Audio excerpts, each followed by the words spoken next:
Tak kapok operasi plastik, Mayang akan kembali mancungkan hidung. Mayang Luciana Fitri atau Mayang tidak kapok untuk kembali melakukan operasi plastik. Diketahui, beberapa waktu lalu Mayang melakukan operasi plastik pada bagian hidung. Kendati demikian, Mayang merasa belum puas dan akan kembali melakukan operasi hidung.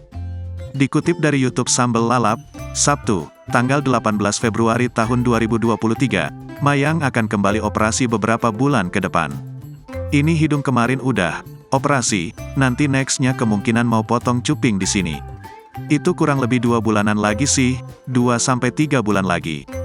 Karena nunggu jaringan-jaringan di sininya sembuh total, terang Mayang. Mayang mengaku ingin membuat hidungnya lebih mancung lagi dengan ukuran bagian cuping yang lebih kecil. Karena biar lebih lancip aja sih, kan ini agak lebar, biar nanti lancip, ucapnya. Selain karena keinginannya, operasi lanjutan tersebut juga atas saran dokter yang sebelumnya mengoperasi Mayang.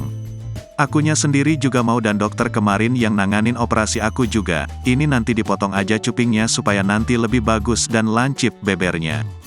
Dalam kesempatan tersebut, Mayang mengaku ingin selalu memberikan perubahan pada penampilannya. Perubahan itu pasti ada sih, masa Mayang mau kayak gitu terus? Pastikan setiap tahunnya Mayang harus glow up lah, masa ngestak di situ mulu? Harus ada perubahan, jelasnya. Di sisi lain, sang ayah, yakni Dodi Sudrajat juga selalu memberikan masukan untuk perubahan Mayang. Perubahan itu ya Dedi juga yang selalu ngasih masukan ke aku, tutup Mayang.